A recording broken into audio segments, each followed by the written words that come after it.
Education News Network to a fresh new episode of Knowledge Plus, a knowledge sharing session with our educators. For today's topic is on identifying students' learning styles, for which we have invited eminent panel of educators and the industry expert who would be giving their opinion on this. Let's begin with welcoming our first panelist. Good afternoon, all the panelists. We welcome you on behalf of Education News Network and Education Today. So our topic for today is identifying students' learning style, for which I would like to introduce all our panelists. Our first panelist for today is Ms. Neelam Ravi, who is the Executive Director and Head of School for GJR International School. Welcome, Ms. Neelam. Thank you. Good afternoon. Good evening to all of you. Moving on, our next panelist for the day is Ms. VANI SHARMA, who is the Academic Director and Principal for Tapovan School. Welcome, Ms. VANI. Good evening.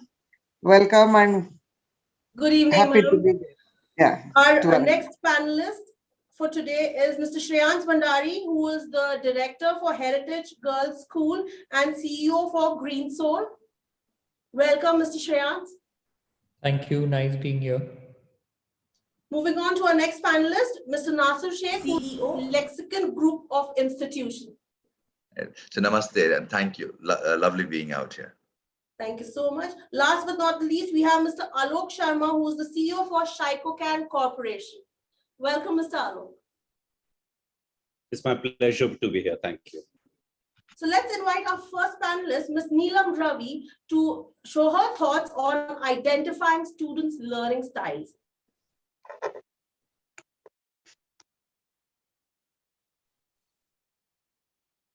Thank you.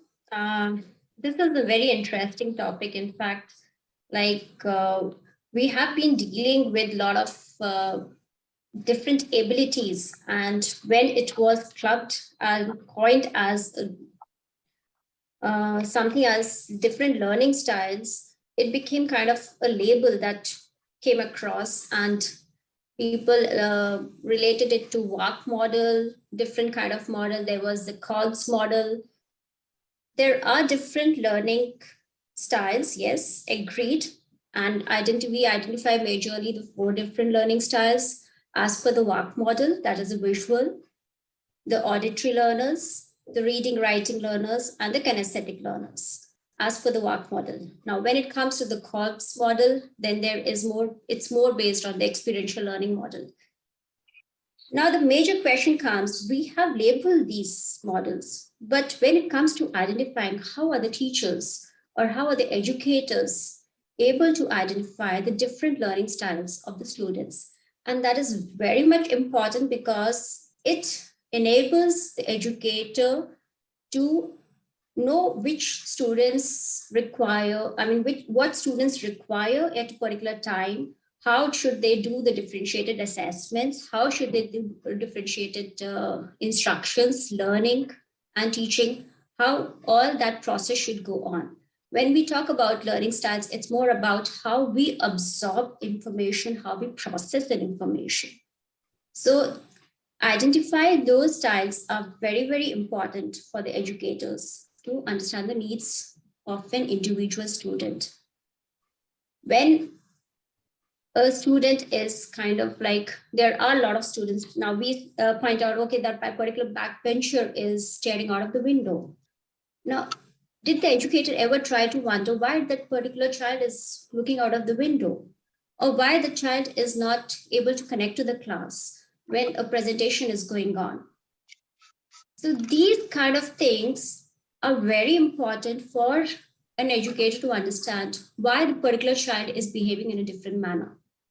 The child may not be able to connect in a visual way to you, maybe shy, is more expressive when it comes to linguistic pattern, maybe more adaptive to writing and learning and expressing. So that person is more of a linguistic learner who is capable of doing reading and writing and expressing through that. So if a child is staring out the window and you are going on speaking and lecturing, the child may be listening, but is more concerned with the visual aspects. There might be, we have been doodling, right? In our school days, we kept on doodling on our notebooks.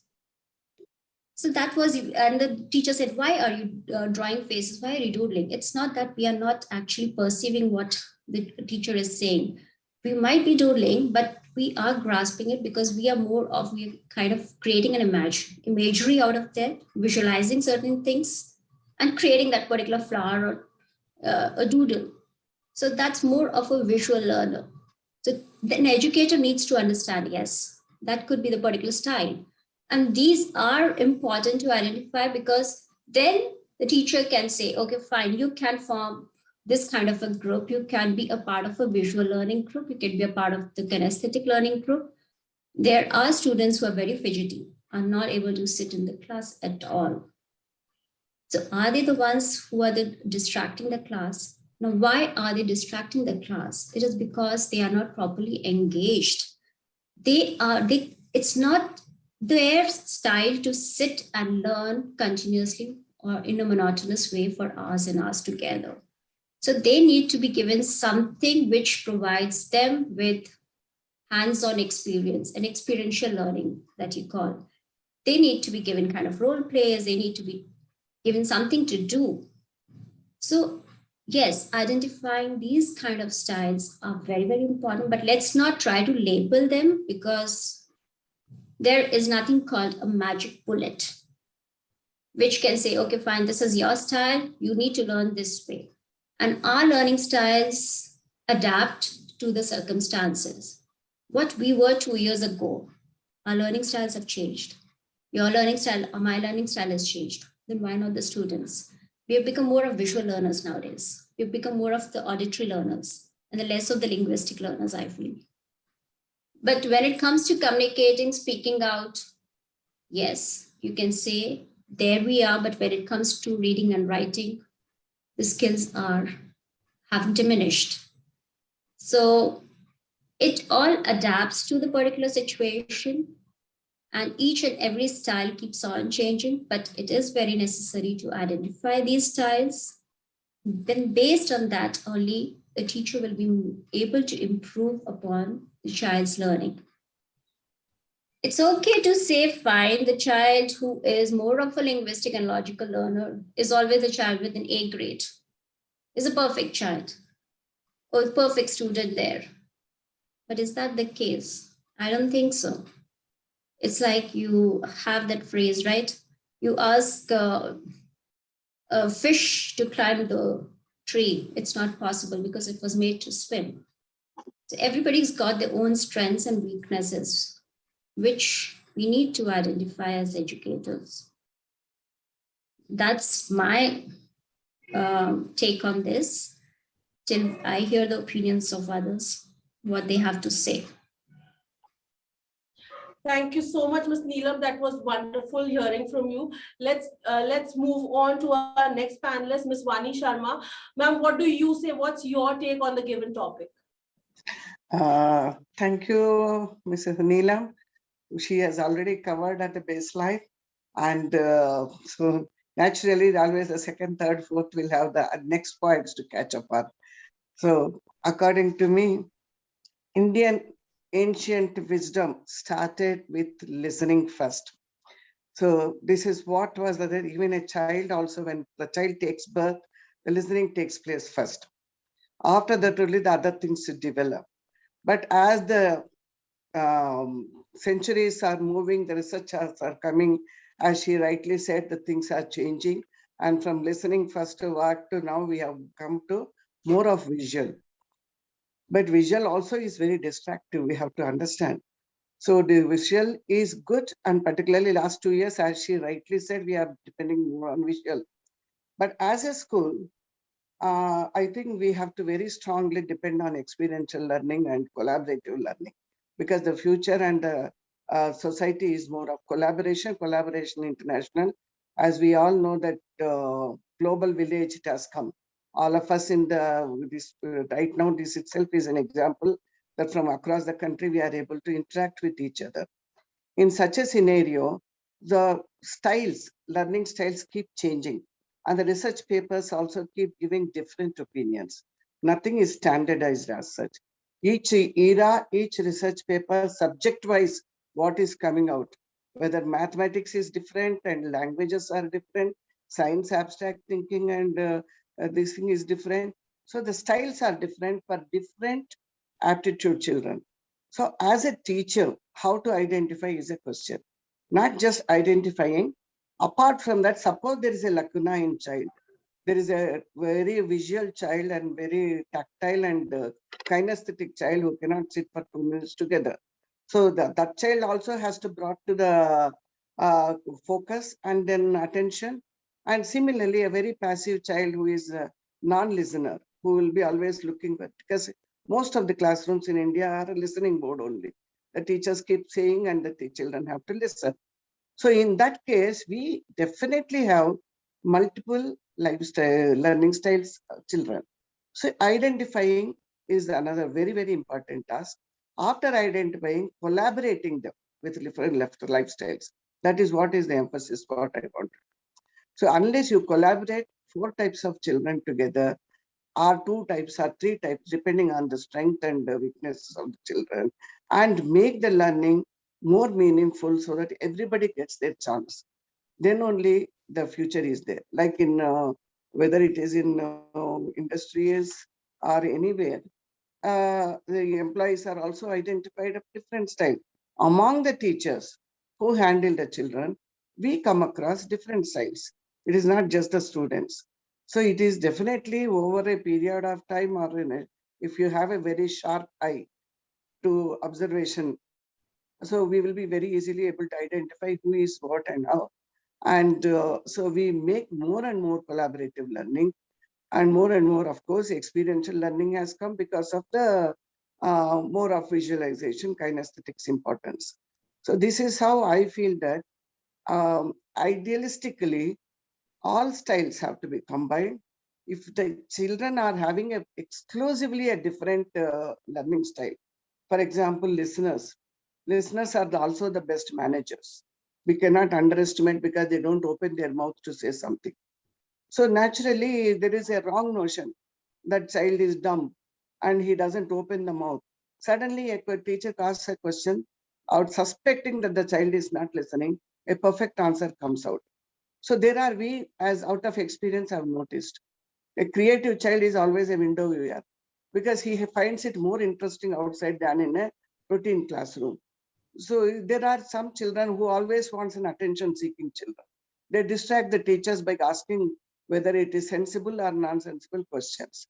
So even that child has to be satisfied.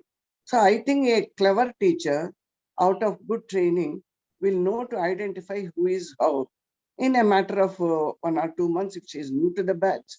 Generally, in good schools, each teacher goes ahead with the children, with the students for 2-3 years.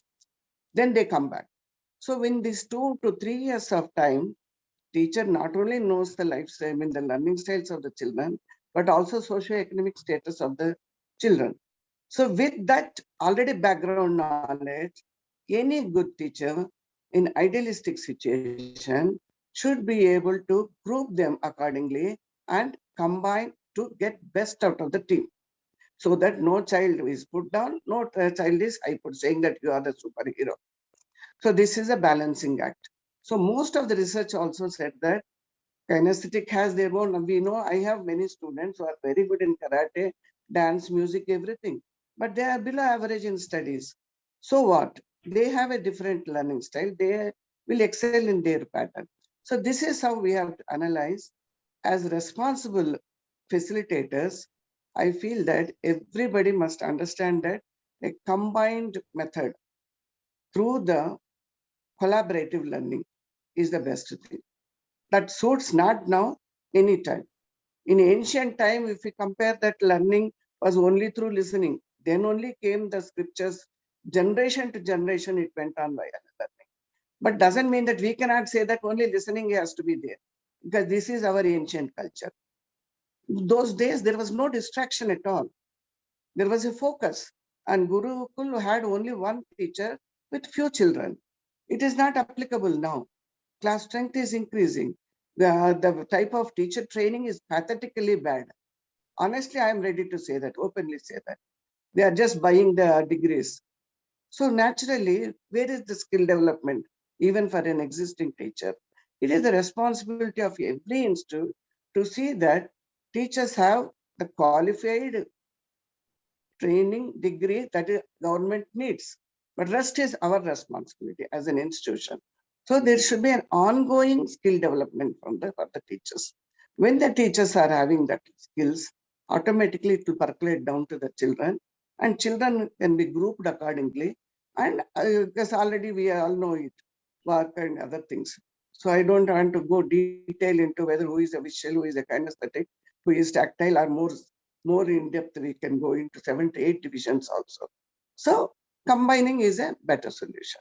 And most of the research papers also have proved that to this day, to 21st century, identifying the all sorts of learners, and as far as possible, making them into groups of 3 to 4, and then giving them activities.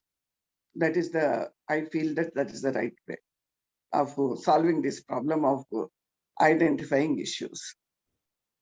Thank you so much, Vani ma'am. It was wonderful hearing from you. Next, we'll move on to Mr. Shriyans Bhandari. So what's your opinion on identifying students' learning styles after we've heard to Ms. Neelam and Ms. Vani? So definitely student learning really differs. And Ma'am Bani also pointed out practical experiences of how, by understanding child behavior, you can predict what they're thinking, what is their nature. I think this is slight advantage in a boarding school where we get to be with the students for a longer period of time. So the teachers are able to gel with the students in a much better manner.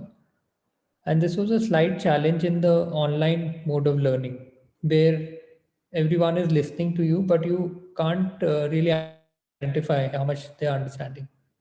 Because in a physical class, the rapport is much better. You can understand much more clearly how much the children are grasping. So with the online learning, some tools were required of assessment, which we implemented, which were able to bridge this slight gap between the online and offline. And I think learning is not just on the field. Off the field, also, a child learns a lot. So a teacher needs to spend time with the children, and they'll be able to identify what is the behavior, the learning capacity, whether they need extra tuitions or are they a bright child. And ultimately, every child will be good at something, and that is the purpose of education, to find what they're good at and helping them, just nudging them in that direction. So every child has a very different learning format.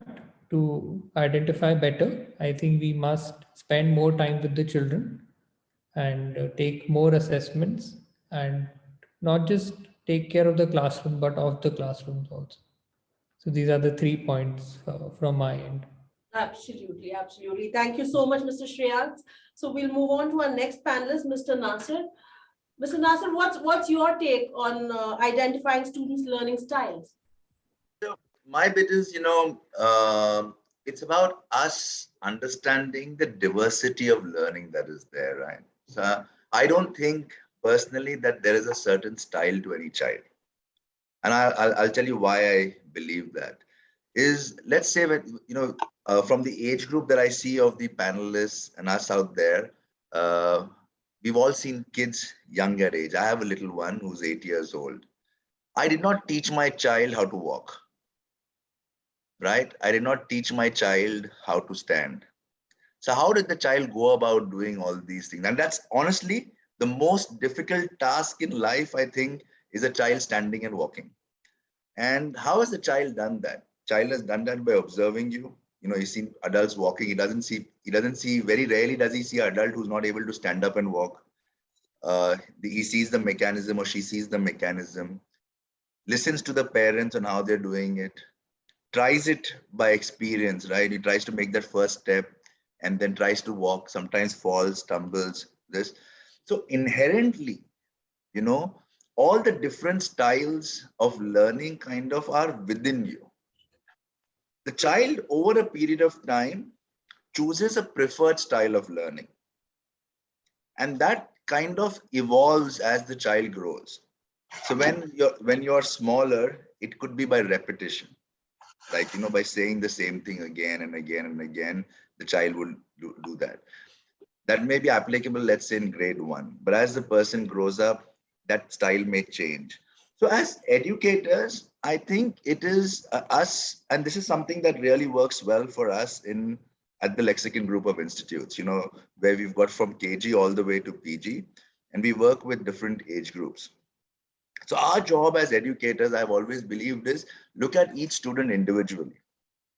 Work with the facilitators, work with the teachers, work with the people who are involved with them in such a way that they are focusing on each child and observing each child. I cannot, in a classroom which has 25, 30 students, isolate to one kind of learning method. So I have to use a combination, which will kind of appeal to the different senses, the learning diversity that exists in the classroom. And at the same time, when the child is answering back, the child is engaging to answer back, but they would love to come onto the blackboard and draw it out. So that answering can be different. Even when we kind of lay out our question papers, and we spoke just now about how it has been a little bit of a challenge because of the pandemic and how everything's gone digital. When we did the first exam for our first trimester exams for our postgraduate students, we kept it as an open book test with application in that. Right? Why? Because they were learning out there. We wanted to understand what is their application perspective of the subject matters that are taught out there. So I think we have to, my personal perspective and approach is it has to be a wider, more inclusive, remembering that each student is unique. It has to, you have to respect the diversity that is out there and try and make it ensuring that your educational system, the tools that you're utilizing are inclusive. At no point should any facilitator exclude a child because of their certain preference. Because in the end, the way our educational system is at this moment of time, and it's evolving with the NEP, we need to keep on investing and investing in it. And ma'am rightly mentioned, investing in your facilitators, investing in your teachers, I think that's the most critical thing. If we do not keep on investing in their training, and not only investing in that, but checking what your return on investment is. Yes. You have to go as leaders and spend time out there and understand what are they applying out there, what are they doing out there in terms of the conversation, and that's how it will build. So that's my 2 bits out there, and the methodology of multiple intelligences that we kind of employ at the Lexicon, I think that works really well for us. Absolutely. Thank you so much, Mr. Nasir. Now we'll move on to our last panelist for the day, Mr. Alok Sharma. Mr. Alok, you have heard from the educators as to how they identify the students' different learning style. This is the education part. Now, I'd like to ask you to elaborate a little more as you make these education environments more safe for them. So, how different that would be from the learning style point of view. Okay, maybe before I get into making the environment safe, I'll give my 2 bits on the education piece also. I think education is a passion for all of us. So whether we are educators or not, we are parents. And I think the education, the styles is not a challenge for the child. I think it's always a challenge for the teachers and the parents. We want to fit a child into a mold. Okay, so I think the issue lies with the adult. So if we could really look at a child objectively and not really have a preference of our own, okay, in a very, very subtle manner, even if we say something, but we express something else through a body language, child will understand there's a preference. So how do we create this, remove this other aspects of fear and reward and punishment and this thing from a child and create a environment, I think there's a need to look at not only styles, but also to look at what they like to learn, okay, and how to make it more relevant to real life and how to help them make the connections. And I think that's where the learning and all the esteemed educators have talked about the way education has to run now is very, very different. It has to be a lot more collaborative, a lot more thinking. I think it's true. I think we also need a lot of work on the parents, because an educator may be trying something and the parent gives exactly the opposite message at home. And therefore the child is confused like hell, because, you know, if a child is a kinesthetic learner and the parent keeps on saying, you don't read books, then it's not going to help. So how do we, a better communication happens between the parent and the child. Parent and the teacher is also going to be important. Now, obviously, all this can be done in a school environment much more, in a lot more effective manner. Today, it's all online, and I think children are missing their childhood. I think we have the most fond memories of our own childhood in our school.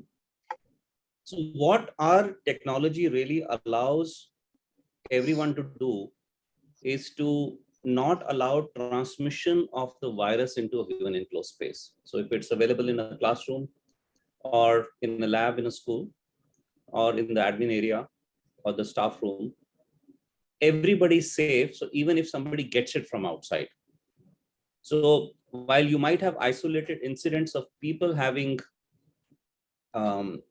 these, the product, might get it from outside, you'll not have to shut down your school because the transmission will not happen. Because what the challenge today is that there's a lot of uncertainty. So one uncertainty is obviously to do with the government, what government is doing, but there's also uncertainty and fear. Parents are not really comfortable sending their children. If they do send, if a transmission happens, then we come back to square one. Then we have to shut down the school and then restart again. Okay, and it's creating a lot of challenges for all the parents, the teachers, as well as the school. So what our technology really allows us to is to do that. Now it does it in a very safe manner. So it's absolutely safe. It doesn't harm the environment. This product is now available in over 25 countries. We have over 25,000 installations. We've installed in a couple of schools because schools are not opened in India. So we have it in a couple of schools in India, some of the large ones. And we also have it in government institutions, research institutions. We have it in some of the largest names like some of the Tata companies, Mahindra companies, Murugappa Group, the Indian Army. We have it in Lovedale, one of the top international schools in residential schools in Uti. We have it in Vivek International School in Chandigarh. So there's a lot of areas we are working on. And I think the best thing is that technology is made out of India and it was built before the pandemic. It was built for viruses and it was built after 10 years of research. And schools don't really have a problem of the pandemic. It also has a continuous problem of, flus. So in a flu, children get absent.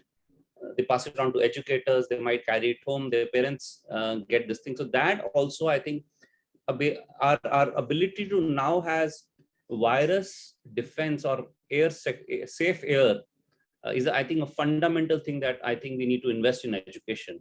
And that's what we bring onto the table. And I think if we allow a safe environment, then we can really allow a much more enriched learning environment with variety of styles, which I think children are really missing because, I have my children gone through the schooling and now they're in college, but, sometimes they just have to, if they find it really boring, they just kind of switch off and they're doing something else on the side while the camera's on. So I think that's something that we have to give the challenge back to our children. Absolutely. Thank you so much, Mr. Alok.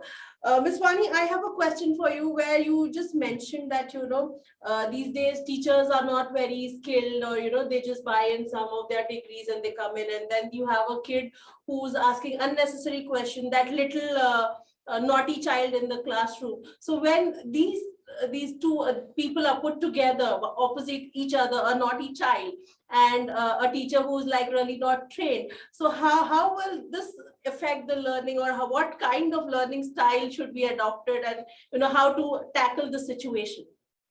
Yes, point number one, you are talking about the training and this thing. See, every person is aspirant to be the best teacher only, undeniably. Otherwise, they won't take this profession nowadays, because it is even now, it is the lowest paid in the country or maybe universally. So naturally, even they are their qualification, everybody aspires to take another profession. But there are few. I have got an MTech teacher. I have got very qualified and we have worked and left other MNCs and joined the teaching out of passion. I myself is a passionate person. So why I am saying all this is, there are others who apply for job and simply think that B.Ed is a qualification or D.Ed is a qualification to become a teacher, who are job oriented. So they do pass. They do pass. They come with me with a trained post-graduation, trained graduation, whatever it is. But when I really interview, when I take a demo of them, that skill is missing, that passion is missing. So that makes a lot of difference. So unfortunately, we cannot, beggars are not choosers. One side, government, as per government, we must have trained teachers. Another side, there are trained teachers, but who do not know the tail of it. So who will bridge this gap? 100%, I say, personally, I do lots and lots of amount and time on my teachers' enrichment, which is latest, which is apt, which itself motivates them. Then they get the real nonsense of it, how to go about, how to identify children, how to make my job easy and a pleasure. So all these things will happen over a time. I may be having a 20, 30 years of experience, but a fresher will be enthusiastic. She also or he also wants to be the best teacher only, but unfortunately no experience. Hidden talent by birth is something, polishing is another thing. So it is a responsibility of every institution to spend huge amount, not just on the buildings. This is unfortunately, building will not bring anything. Teachers are the pillars of an institution. It is teachers who are connected to the children. So they are well trained. So naturally, they will not be, unless they are not only well trained, well motivated, I would say, well inspired. So we have to throw them a lot of challenges, and at the same time, we must have the follow it up. Rightly said by Mr. Nasir, it is not just giving training in abundance, but it goes into drain. What is the use? We have to ensure that it reaches the children. Children are again in further giving us the results. So when a child teaches thinks that the child is disturbing the class, we have to ensure that the teacher understand that there is a bad chemistry between the teacher and the child. So the child is, whether it is very hyperactive or very visual and bright, who can understand in 5 minutes what you are teaching, or then getting distracted. So what exactly is the root cause for this distraction? So once the analysis is done, any child can be handled. For example, I myself, because of this, if I can take another 1 minute, because of 2 years of gap and virtual this thing, most of the children are opting to off the video and then having distraction next to their table. They are changing this one. We know it very well. Some children are getting into particularly high school boys tend to become more of gaming also. So these are all have started. All the negative things have. Right now, my grandchild, who is just 7 years old, was attending the Hindi class. Side by side, all her toys she's playing.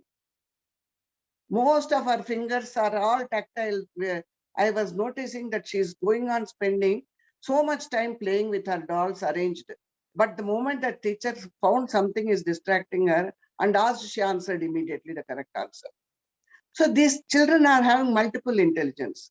Capabilities are there. But we don't accept. Teacher thinks that they should be attentive. Instead of that, if somebody is not attentive, if a teacher focuses little and extra, go closer to them, identify what is the distraction, it solves the problem very well. And if a teacher can win the children than showing the authority, they'll just fall for you flat. Because my 9th standard students, I noticed some indifference after 2 years coming for 10, 15 days. Immediately, I thought I could, as a teacher, I can win. But as a principal, I can't win them. I am always an enemy for them. So naturally, I said that I'll go and take bio classes for them. I started with experiential learning and all with improvised apparatus. You don't know, within that maximum, I could take 6 to 7 periods covering 2 chapters.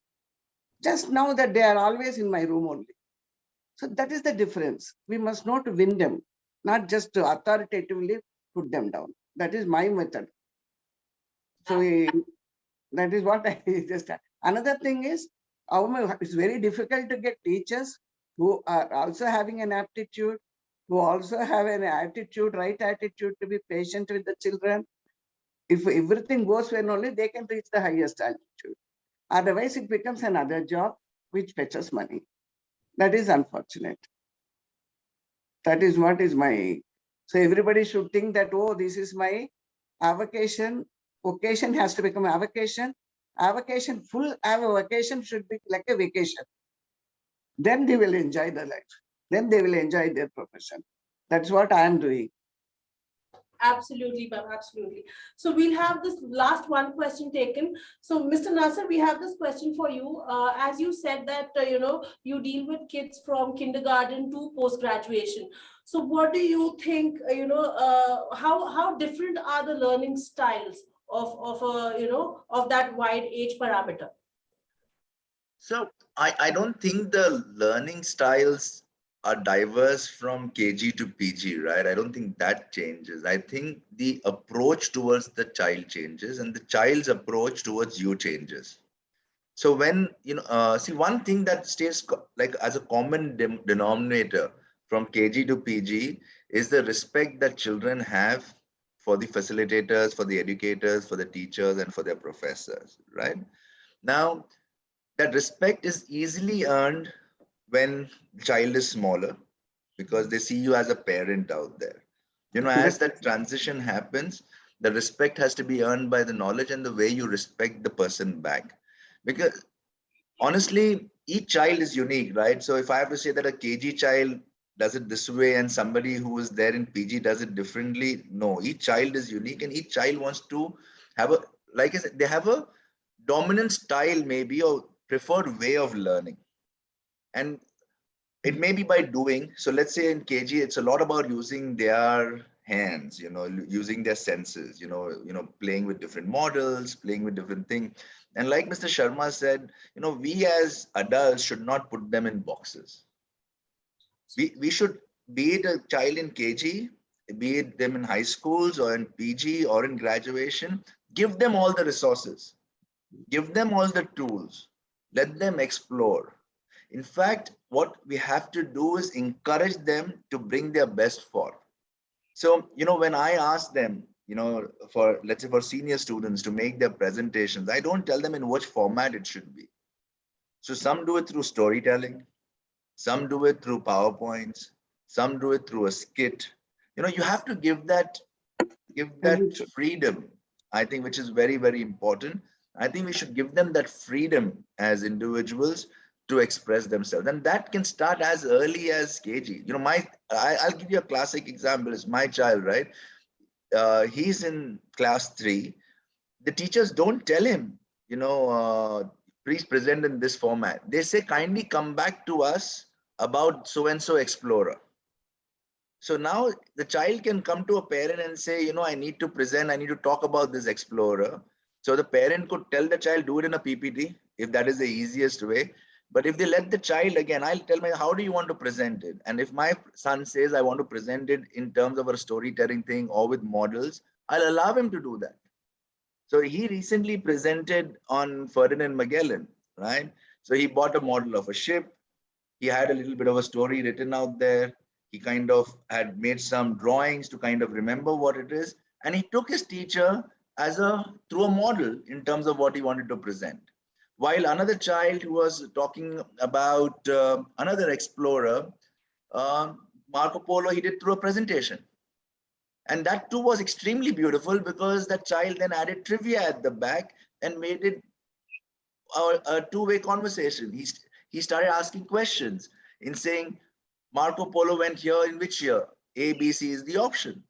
And the same applies around the varied spectrum. Just give the children opportunities. Yes. It's exactly like we have been given opportunities to do what we are doing today. We cannot be stereotyped or boxed into a certain profession. I'm an aeronautical engineer who turned to a hotelier who now is an educator and an entrepreneur. If I had to be put in a box, I would have never been allowed to move from engineering to hoteliering and then hoteliering to education, right? So just give the freedom to the children, that the freedom that we have got. And I think, as we pay it forward and we accept that there is this learning diversity that is there, and we keep those opportunities open, we'll all win. And India will have a phenomenal future because I think we've got amazing teachers. If there are three people who can influence a child's life, is the father, mother, and the teacher. Primary teacher. all teachers, man. Means today till Abdul date, Kalam's wording. I'm in touch with my grade 1 teacher, Mrs. Bracken. God bless her. She's 90 plus, and I'm in touch with my principal at hotel management, right? Because they made that change in my life. And I think there are phenomenal teachers. They're no good or bad. Some people need a little bit more help, some a little less help. But I think we've got a fantastic ecosystem. We just need to explore it. That's my 2 bits. Very true. Very true. Can I just add a point here? Yes, I do agree with Mr. Nasir, what he has said. It's more about sensitizing the educators rather than, because there's nothing called right or wrong when it comes to this. It's more about sensitizing. And yes, we have to be more diverse and got to think out of the box. We have to look at the big picture, what they say. So it's the diversity that matters. And let the children grow in the styles they prefer. Let them present the way they want. So we have never had this issue. Now we have been comfortable in different scenarios, presenting in different ways. So there should be there's something called the student agency, right? They have to be given the voice, the choice, and the ownership of their own learning. So that voice and choice, it's for the teachers to give it out. So we have to have a shift from the actual traditional to come and evolve into something like accepting it from the students. Yes, it is coming from the students. We don't know, they are so creative. Like, you just don't know what they might come out of with. And it's like amazing to know them. It's not about just primary. Yes, I do understand the most important years are the foundation years when it comes to the kindergarten, grade 1, and the primary. But yes, when it comes to the teenagers, the college goers, they have their own emotional issues. And their learning styles, their thinking process, everything changes. It's a huge transition that happens.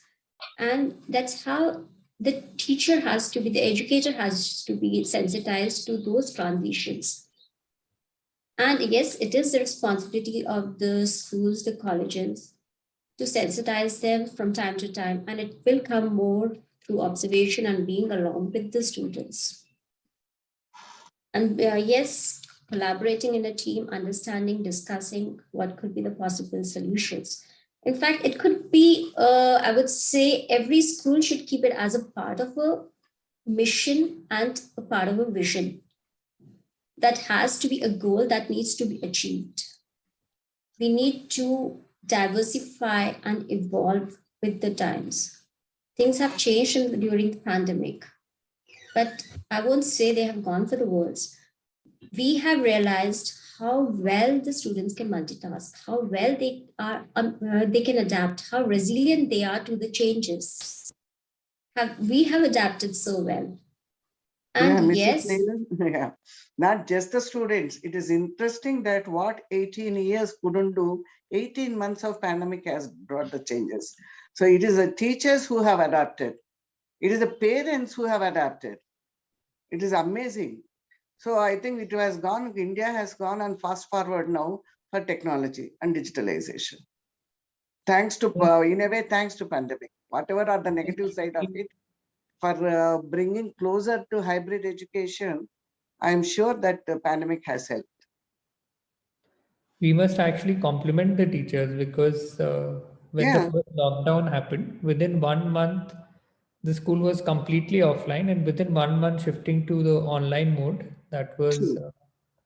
and this is a tool which we have with us now. If it's summer vacation, winter vacation, earlier we used to give assignments, but that touch was not there, which is now possible through online. So definitely, this is a tool which we have learned, which No, it's changed the mode of absolutely true. education. Absolutely true. Absolutely. So it was wonderful talking to all of y'all and great knowledge input and a wonderful brainstorming session. So with this, we come to the end of this wonderful panel discussion. Thank you to one and all. You've been a wonderful panel, and I'm sure our viewers would be really, really happy to have this panel discussion, which would go live for them. And I really had a blast talking to all of y'all. Thank you so much. Thank you. Thank you for giving us this opportunity. Thank you. to Thank you express so our much. views. Yeah. Thank you for the insights all of you have given. Thank you. Thank you. Bye-bye. Take care. With this, we come to an end of this wonderful panel discussion. I'm sure you guys would have had a great fun watching this panel discussion as much as I did chatting with all these wonderful panelists. For more such interesting panel discussions, please log on to www.theenn.com. For now, signing off, Vibha Raj. Until then, stay home, stay safe. Thank you.